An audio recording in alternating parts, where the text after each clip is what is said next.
E aí pessoal, olha eu aqui de novo, esse canal ainda tá vivo. Bem-vindos dessa vez para um vídeo bem divertido. Nesse vídeo nós vamos, como o título sugere, destruir completamente uma equação de física do ITA, né? A questão 10 da segunda fase de física do ITA 2019. A gente vai destruir completamente usando a equação de Schrödinger. E por que usar a equação de Schrödinger? Porque, vamos lá, o enunciado está na tela e diz: considere um elétron confinado no interior de uma cavidade esférica de raio A, cuja fronteira é intransponível. Letra A, né, que basicamente vai ser a de maior interesse, né, a que precisa da equação de Schrödinger para ser resolvida formalmente, exatamente. Estime o valor do módulo da velocidade e energia total desse elétron em seu estado fundamental. Beleza. Bom, basicamente a gente tem uma cavidade esférica de fronteira intransponível, e eu já vou dizer o que significa. E basicamente a gente vai jogar o elétron lá, né? E se ele está perguntando de velocidade, de energia, porque o elétron deve acontecer alguma coisa com ele, né? Ele não vai ficar parado no mesmo lugar, ele vai... Na verdade, a gente quer saber sobre a evolução dele, né? Provavelmente ele deve mudar com o tempo, evoluir com o tempo. Na mecânica clássica, a gente lida com a evolução de sistemas físicos usando a segunda lei de Newton. Na mecânica quântica, e um elétron está no regime quântico, a gente usa a equação de Schrödinger. Então, finalmente, vamos resolver essa famigerada questão de maneira formal. Lembrando que o ITA, obviamente, não queria que usasse a equação de Schrödinger, né? Por isso ele escreve estime e não encontre. Mas, bem, viemos aqui para destruir essa questão, né? Então, a gente tem uma cavidade esférica.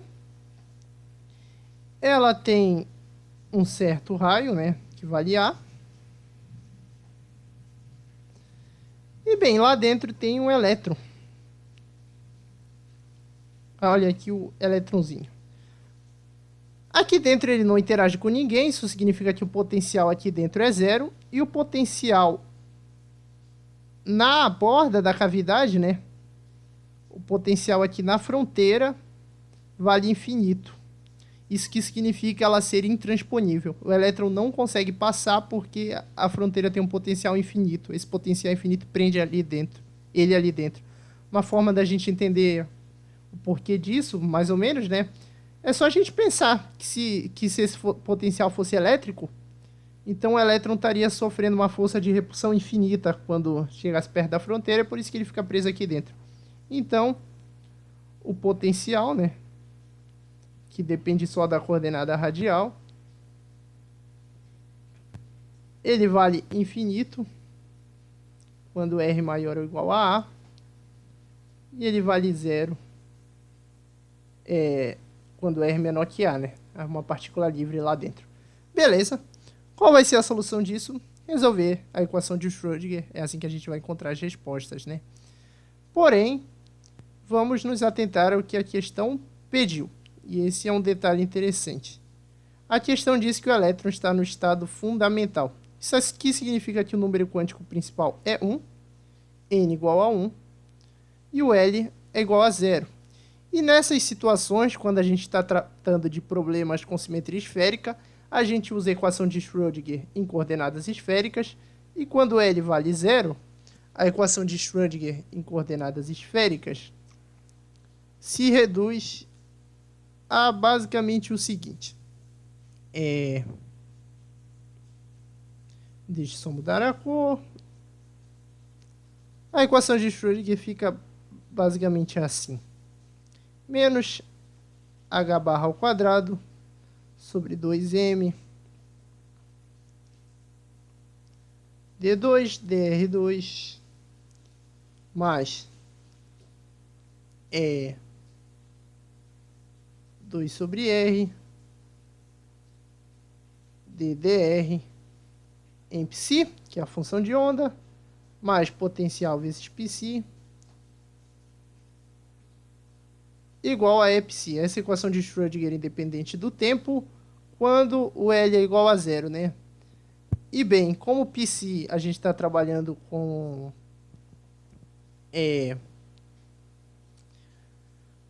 coordenadas esféricas, a gente resolve a equação de Schrödinger com o método da separação de variáveis. Então, psi é uma função R, que só depende da coordenada radial, vezes uma função y que depende das coordenadas θ e φ, né? Azimutal e polar. Então, basicamente, a equação que a gente tem que resolver, né? Quando a gente substitui isso aqui, a gente tem derivadas em relação ao raio, então não vão importar para y, né? Para a parte y da função. Então, basicamente, quando a gente faz essa consideração aqui, a equação diferencial que efetivamente a gente precisa resolver é essa aqui. D2, dr2, mais 2 sobre r, ddr, dessa função, que só depende da parte radial, mais o potencial vezes essa função, mais a energia vezes essa função. Ok? Beleza.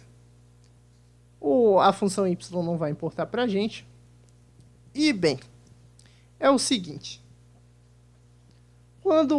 Agora aplicando ao nosso problema, né? O nosso problema é um elétron confinado numa região de cavidade esférica, então a coordenada radial dele é menor que o raio, ele está preso lá dentro, né? Isso daqui implica que o potencial que vai aparecer na equação de Schrödinger é o potencial lá dentro, que é zero, conforme a gente viu lá em cima, né? Ele está livre lá dentro. Ok. E bem, se a gente tomar essa substituição aqui, R igual a U sobre Rzinho, a gente vai, somando todos esses fatos aqui, concluir que a equação de Schrödinger se reduzirá ao seguinte. Basta substituir Rzão por U sobre Rzinho, onde esse U é uma função, né, que depende só do Rzinho também. A equação de Schrödinger fica assim, nesse caso, né, já considerando que o potencial é zero. E essa massa, para a gente, vai ser a massa do elétron, né, porque a questão está falando de um elétron.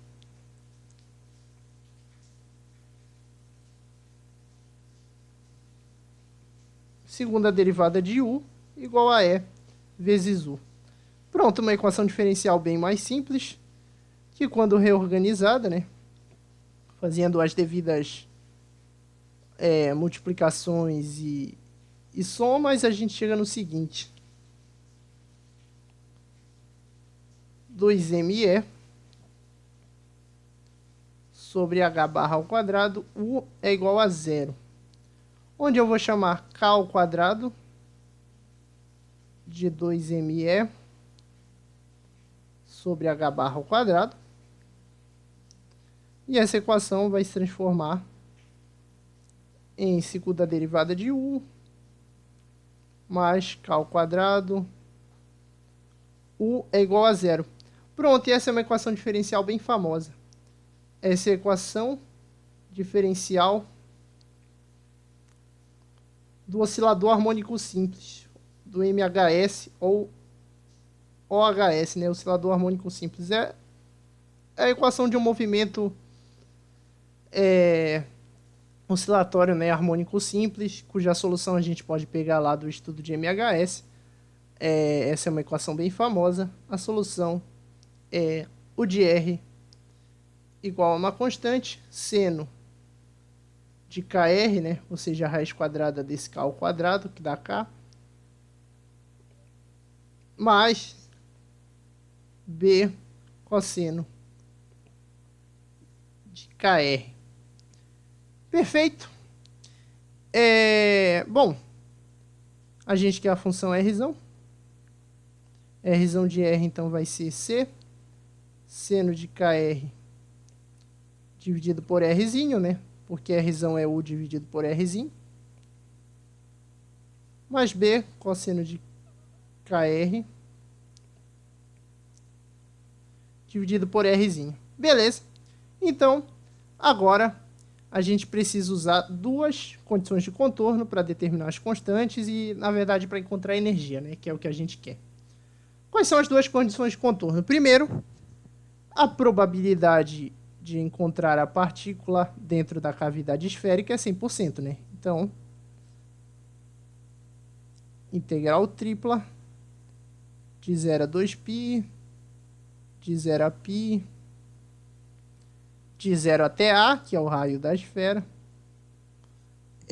Bem, de psi da função de onda, vezes o conjugado da função de onda, dr dθ dφ. Isso aqui tem que dar 1, né? É 100% a probabilidade de eu encontrar a partícula em algum lugar da cavidade esférica. Obviamente porque ela está lá dentro, né? Então, isso daqui é a normalização da função de onda. E a outra condição de contorno é que a probabilidade de encontrar ela na barreira, né? Lá onde tem potencial infinito, na barreira da cavidade esférica, como lá tem potencial infinito, a probabilidade de encontrar ela em R igual a A é zero, ela não pode estar lá.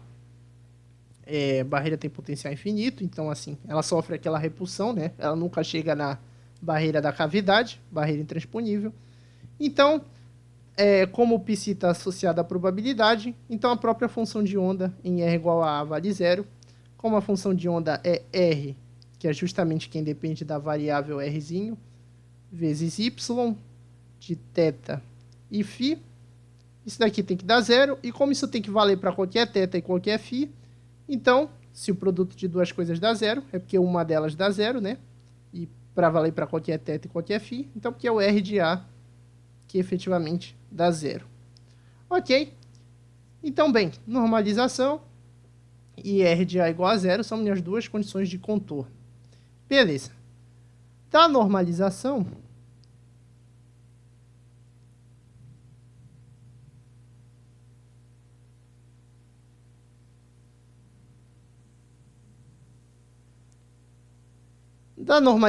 eu tenho que a função ela não pode explodir em nenhum ponto.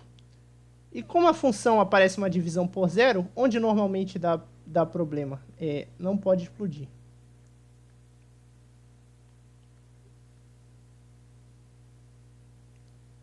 Bom, a função não pode explodir, né? Então, para poder valer minha condição de normalização. E como a função aparece uma divisão por zero, né? Lembrando que a função é R igual a C seno de KR sobre Rzinho, mais B cosseno de KR sobre Rzinho. Como na função eu tenho uma divisão por R, qual um ponto que pode dar problema, né? Que pode gerar explosão? Lembrando que explosão é ir para infinito. E para infinito é quando eu tenho o limite que aparece uma coisa do tipo um número dividido por zero, né? Então, eu não posso ter um número dividido por zero, né? Então, vamos avaliar o limite da função quando o Rzinho tende a zero. E a gente tem que fazer isso aqui ser diferente de infinito. Bem, o limite da soma é a soma dos limites e uma constante sempre sai para fora do limite. Então, isso aqui é C vezes o limite de R tendendo a zero, seno de KR sobre R, mais B, limite de Rzinho tendendo a zero, de cosseno de KR sobre R, né? Rzinho. Beleza. Então, eu quero que isso aqui seja diferente de infinito, então nenhum desses limites pode dar infinito. Beleza. Dos conhecimentos de limite, a gente sabe que isso aqui dá K, então dá um número, né? Então, o primeiro termo dá C vezes K, beleza. Um número vezes um número, beleza. O primeiro termo não dá infinito, então tá tudo tranquilo sobre ele. Mas o segundo termo, se a gente fizer esse limite aqui, cosseno de zero é 1. Isso daqui daria algo do tipo 1 sobre zero, que tende a infinito. Opa! Então esse limite daqui está tendendo a infinito. Qual a forma de fazer ele não dar infinito? É essa parte aqui não existir, né? Essa parte B cosseno KR sobre R. E como eu faço isso? Basta fazer o B ser igual a zero. Fazendo B ser igual a zero, essa parte aqui dá zero. E pronto, o meu limite daria C vezes K.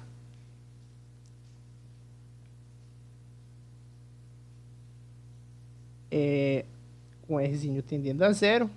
Daria C vezes K, que é diferente de infinito. Então daria tudo tranquilo. A minha função é normalizável, ela não tem explosão. Então, B tem que ser igual a zero. Ok. Uma vez feito isso, eu tenho então que o meu R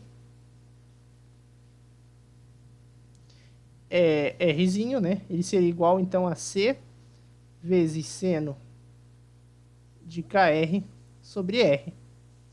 Ok, beleza. Uma vez que eu tenho isso,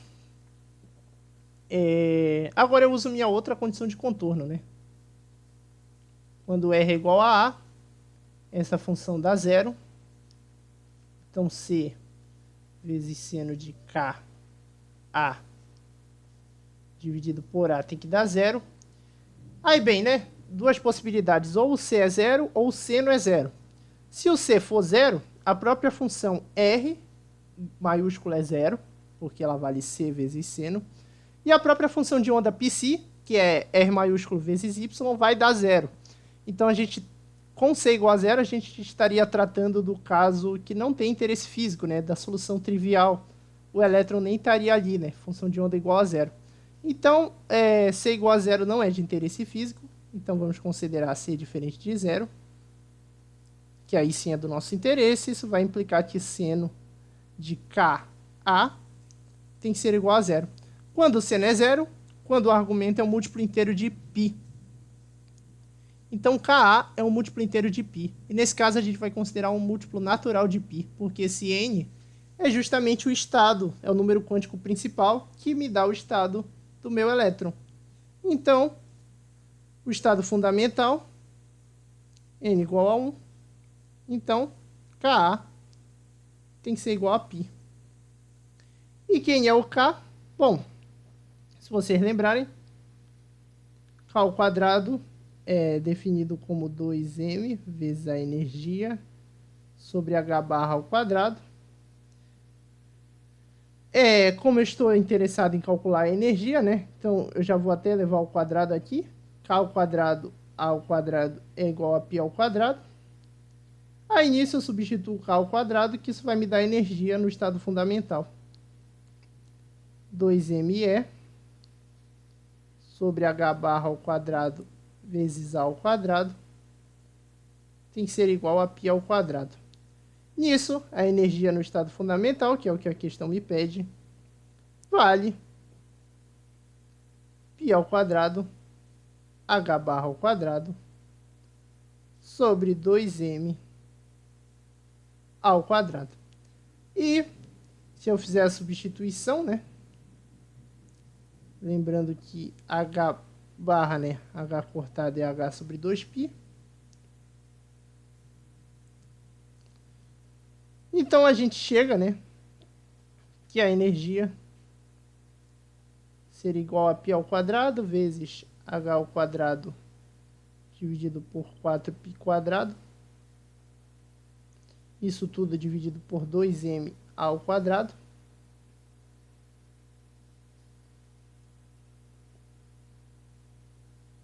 Isso daqui corta π quadrado, né? Vai dar ao quadrado sobre 8. Vai dar h ao quadrado sobre 8m ao quadrado. Beleza, constante de Planck ao quadrado sobre 8 vezes a massa do elétron, dividido pelo raio da cavidade esférica ao quadrado. Bem, e agora para encontrar a velocidade? Tem um método formal, mas nesse caso desse problema a gente consegue dar uma roubadinha. Como a energia potencial vai ser zero, porque o potencial é zero dentro da cavidade esférica, então a energia ela é puramente cinética. Então eu posso dizer que ela é meio da massa do elétron vezes o valor médio da velocidade elevado ao quadrado. Justamente eu quero o valor médio da velocidade, né? Então esse daqui dá h ao quadrado sobre 8m ao quadrado. De modo que então o valor médio da velocidade ao quadrado dá h ao quadrado sobre 4m ao quadrado. Esse 8 com esse 2 é o que faz aparecer o 4 aqui embaixo. O m passou dividido, então 4m ao quadrado ao quadrado. E pronto, o valor médio para completar, né, a questão, o valor médio da velocidade, então, é h sobre 2ma. Com isso, a gente conclui a questão. A gente não precisou fazer uma estimativa, mas encontrou o valor exato, né? Bem, é isso. De novo, o Ita obviamente não iria esperar isso de vocês, mas se você quiser aprender equação de Schrödinger para a prova, fica a dica. Obrigado por assistirem o vídeo. Se você curtiu, deixe o like, compartilha. Deixe comentários sugerindo novos vídeos ou fazendo questões ou perguntando coisas, né? E a gente interage aí. Então é isso. Até o próximo vídeo, galera. Valeu!